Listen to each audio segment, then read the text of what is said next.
Melbourne underworld figure has been gunned down in an execution-style killing in South Yarra. It happened near the bustling Chapel Street precinct, close to apartments, busy restaurants and packed pubs. Can you spot the traits that make a criminal leader successful? As we explore Melbourne's top 10 underworld influencers, see if you can identify the skills that translate to legitimate business success. These 10 individuals have shaped Melbourne's criminal landscape in profound ways, leaving their mark on both illegal activities and legal business spheres.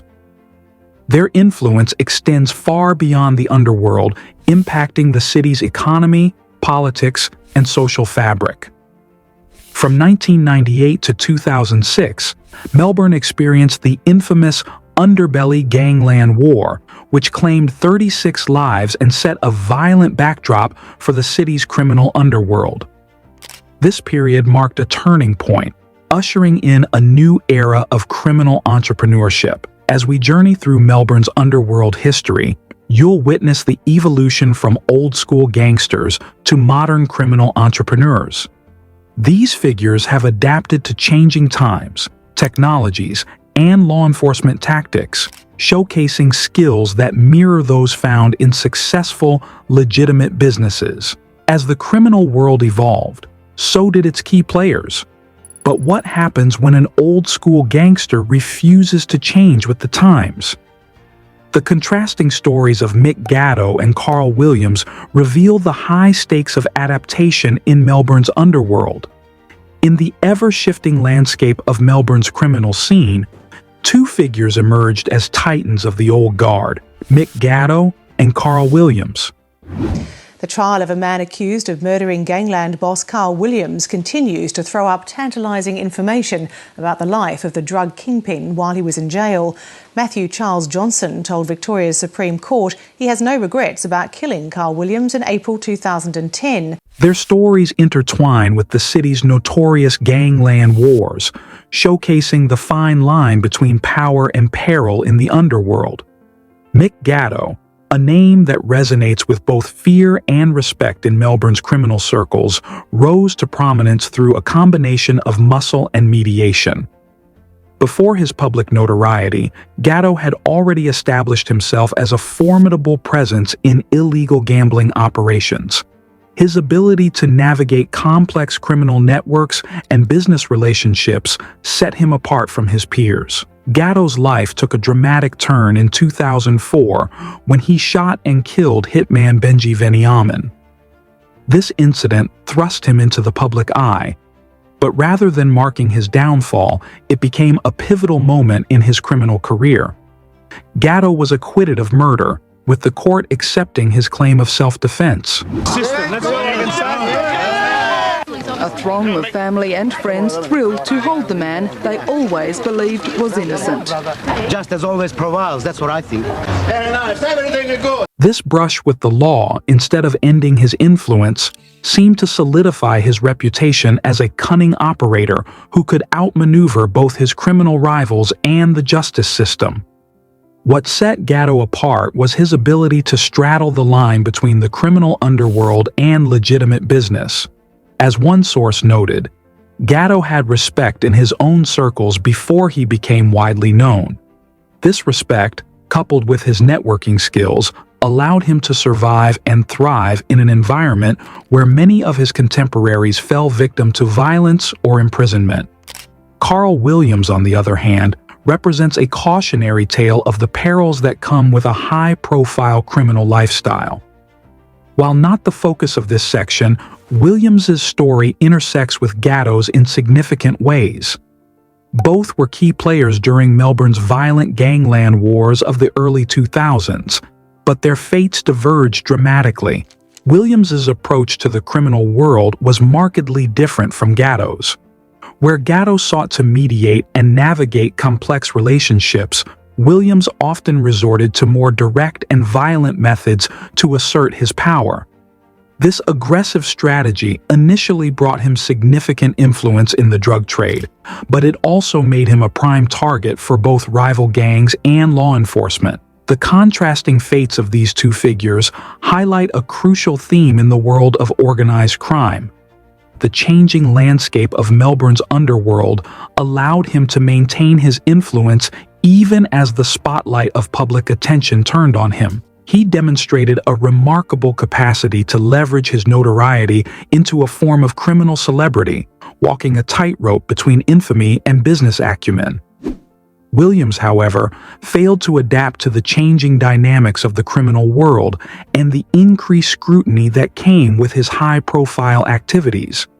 His life ended violently inside prison in 2010. Victoria's Supreme Court released these images of the crime scene, giving the outside world a rare glimpse into Barwon Prison's high-security compound. Revealed is the body of gangland boss Carl Williams near his cell, after he was bashed to death by Matthew Charles Johnson, one of the two men he shared the unit with. A stark reminder of the brutal realities of the underworld he once dominated.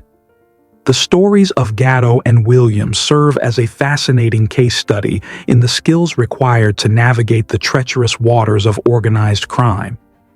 Gatto's longevity in the face of intense scrutiny and violent competition speaks to his adaptability and strategic thinking.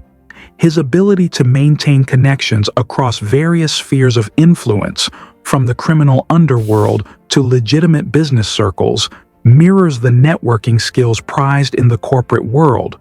While strategic players like Gatto thrived, others took a more volatile path. What happens when unpredictable violence becomes a criminal's trademark? The rise and fall of Nabil Magny and Hassan Topol reveal the deadly consequences of choosing brute force over cunning in Melbourne's underworld. Nabil Magny, known as one of Australia's most dangerous men, carved out a reputation built on fear and unpredictability. His association with the Comanchero gang, though never formalized, added to his menacing aura. Magny's criminal activities spanned from drug trafficking to non-fatal shootings, making him a formidable figure in Melbourne's criminal landscape. Magny's volatile nature was both his strength and his weakness. His unpredictable actions struck fear into the hearts of his enemies, but also made him a prime target for rival gangs and law enforcement.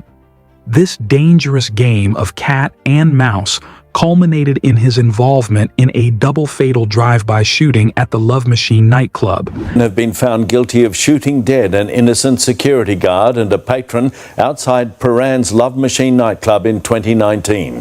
One of the killers, the son of slain crime boss Nabil Magny, said he was only acting on his father's orders.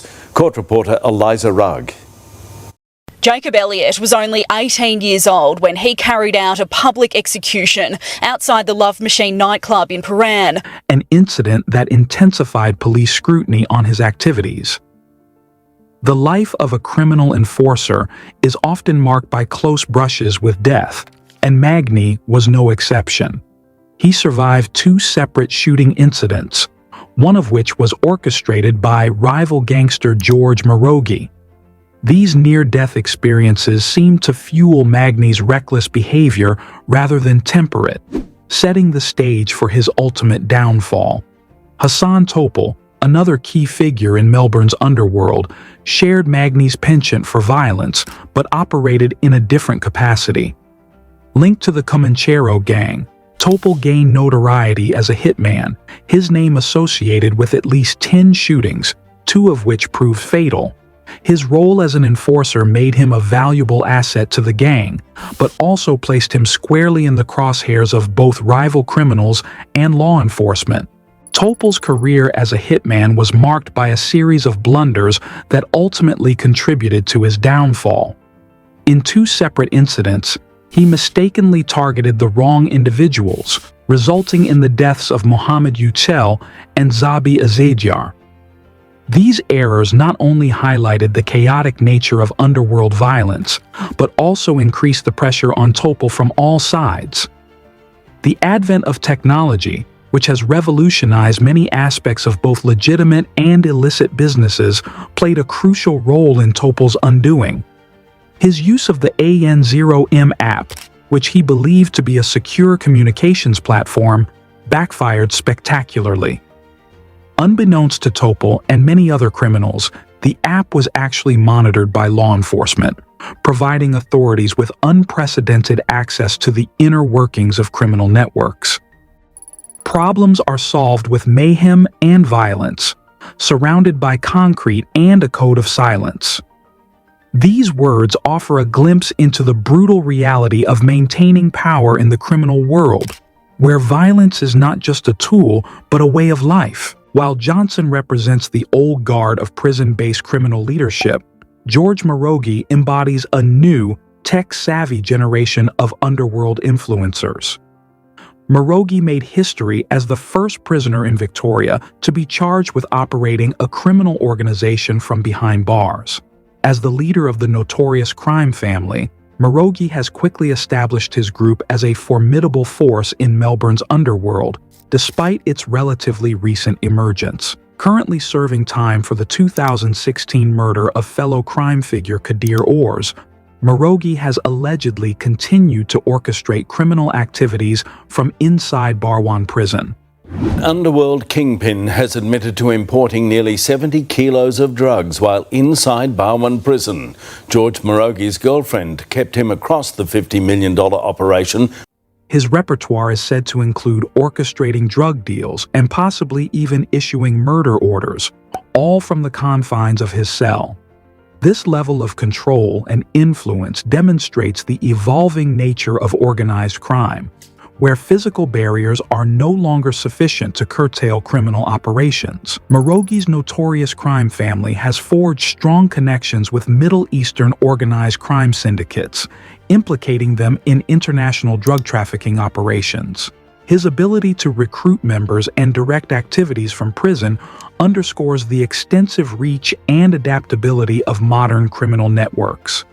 The methods employed by Johnson and Marogi to maintain their power and orchestrate activities while incarcerated are both ingenious and alarming. Marogi, for instance, is alleged to have set up drug deals while pretending to be on the phone with his lawyer, highlighting the sophisticated level of operation that challenges traditional law enforcement efforts. These prison powerhouses demonstrate an uncanny ability to adapt to their circumstances, turning limitations into advantages. Their success in maintaining criminal empires from behind bars reveals several key aspects of modern organized crime. 1. The power of networks. Both Johnson and Marogi rely heavily on extensive networks both inside and outside prison walls. These connections allow them to exert influence far beyond their physical reach. 2. Adaptation to technology. Particularly in Marogi's case, the use of technology to communicate and coordinate activities showcases how modern criminals are quick to adopt new tools to further their operations. 3. Psychological intimidation. The reputations of these men, built on violence and strategic thinking, allow them to maintain control through fear and respect, even when physically separated from their organizations. 4. Exploitation of system weaknesses. Their ability to continue criminal activities from prison points to vulnerabilities in the correctional system that sophisticated criminals are adept at exploiting. The ongoing investigations into Marogi's activities, even while incarcerated, underscore the challenges police face in disrupting organized crime networks. These networks operate with significant resources and connections, both inside and outside prison, making them resilient to traditional law enforcement tactics.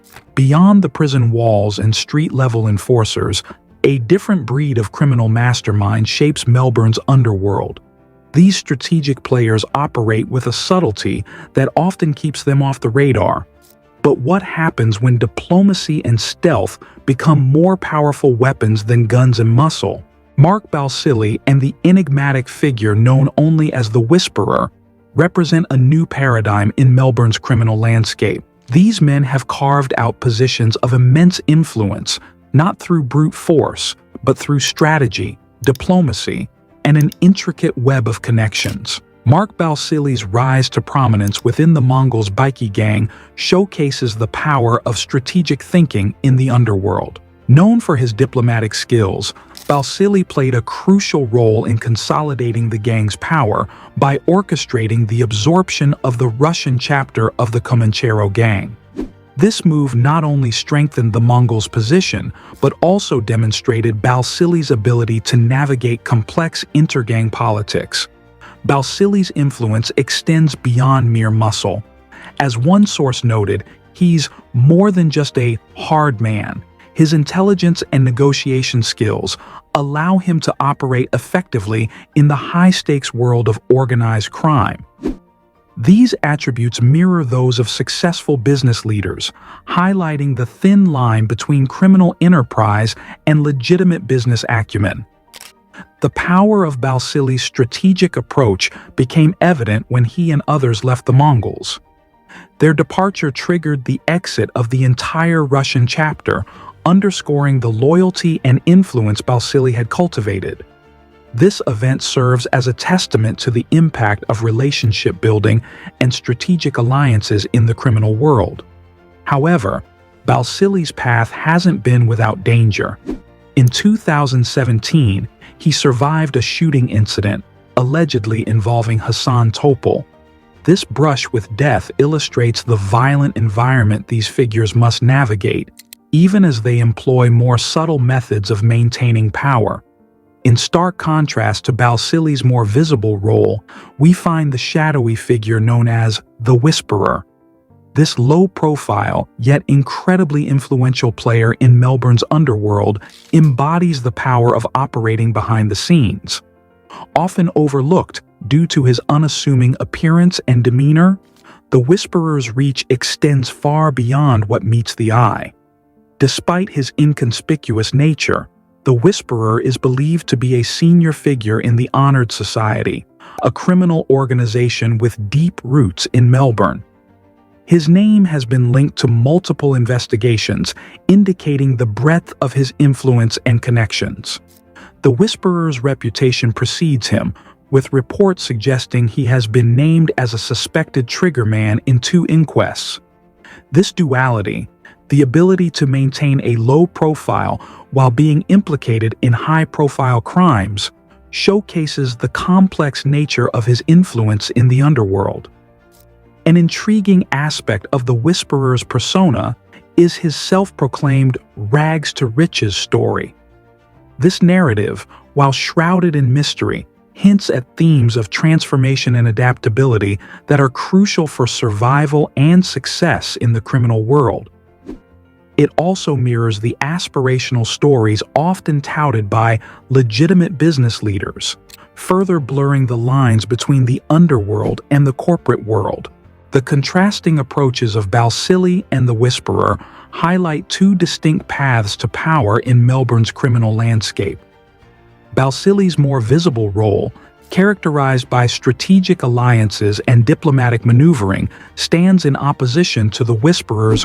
Yet both men have achieved significant influence through their strategic thinking and networking abilities. These figures represent a shift in the dynamics of organized crime. While violence and intimidation still play a role, as evidenced by the shooting incident involving Balsili, it's clear that brains often trump brawn in the modern criminal world. The ability to forge alliances, navigate complex relationships, and operate strategically has become paramount. While some criminals operate in the shadows, others step into the spotlight. How do figures like Toby Mitchell and Mick Murray maintain their underworld influence while cultivating a public persona? Their approach to crime in the digital age reveals a startling evolution in Melbourne's criminal landscape. Toby Mitchell stands out as one of Victoria's most recognizable organized crime influencers. Despite recently leaving the Mongols' Bicky gang, Mitchell has managed to maintain a high-profile status that sets him apart from his predecessors. His journey through Melbourne's underworld has been marked by violence and close calls, having survived 2 separate shooting incidents. These brushes with death, rather than deterring Mitchell, seem to have only added to his notoriety. What truly sets Mitchell apart is his embrace of social media With nearly 400,000 followers on Instagram, he has transformed the traditional image of a Bikie gang member into something more akin to a celebrity. His posts showcase a life of luxury, featuring appearances at major sporting events and displays of wealth that would make many influencers envious. This public flaunting of his lifestyle serves a dual purpose. It reinforces his status within criminal circles while potentially acting as a recruitment tool for the gang. The shift in how Bikie culture is perceived through Mitchell's social media presence is significant. It represents a departure from the secretive operations of previous generations, bringing the underworld into the public eye in unprecedented ways. This visibility, however, comes with its own set of risks and benefits. While it may attract new members and intimidate rivals, it also places Mitchell under increased scrutiny from law enforcement and the public. Mick Murray, another powerful figure in Melbourne's criminal landscape, takes a different approach to visibility. As a leader within the Comanchero Motorcycle Club, Murray's influence is felt more through actions than social media posts. His leadership was recently on full display during a crosstown run from Hallam to Port Phillip Prison, a public demonstration of the gang's strength and unity. This procession of bikers, led by Murray, served as a stark reminder of the Comanchero's presence and power in Melbourne. Such public displays are calculated moves designed to showcase the gang's numbers and solidarity while sending a clear message to both allies and rivals. Murray's ability to orchestrate such events speaks to his standing within the organization and his skill in managing the delicate balance between public intimidation and avoiding unnecessary attention from authorities. However, Murray's position at the top of the Comanchero hierarchy comes with significant legal risks. He currently faces charges for the murder of Matat Racimi, highlighting the violent reality that often lurks beneath the surface of these criminal organizations. The ongoing legal troubles of figures like Murray underscore the high-stakes nature of leadership in Melbourne's underworld, where power can be as fleeting as it is dangerous. The contrasting approaches of Mitchell and Murray to their public personas offer insights into the evolving nature of organized crime in the digital age. Mitchell's embrace of social media and cultivation of a larger-than-life image represents a new breed of criminal influencer, one who leverages notoriety into a form of celebrity. Murray, while less visible on social platforms, demonstrates that traditional displays of strength and unity still hold significant power in the underworld. Both men's strategies reflect a broader shift in how criminal organizations operate and maintain their influence. The line between underworld figure and public personality has become increasingly blurred, challenging law enforcement and society to grapple with this new reality. As these criminal entrepreneurs adapt to the digital landscape, they demonstrate a savvy understanding of branding and public relations that mirrors techniques used in legitimate businesses. In a world of social media-savvy gangsters, some criminals choose a different path to power. Tommy Ivanovich and a mysterious figure known as the General have mastered the art of invisible influence. What makes these men so feared in Melbourne's underworld? And how do they maintain their authority without ever stepping into the public eye? Tommy Ivanovich stands as a testament to the power of connections and intelligence in the criminal world.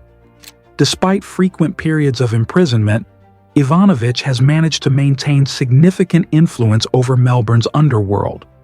His ability to shape key events during the gangland wars, even from behind bars, speaks volumes about his strategic acumen and far-reaching network.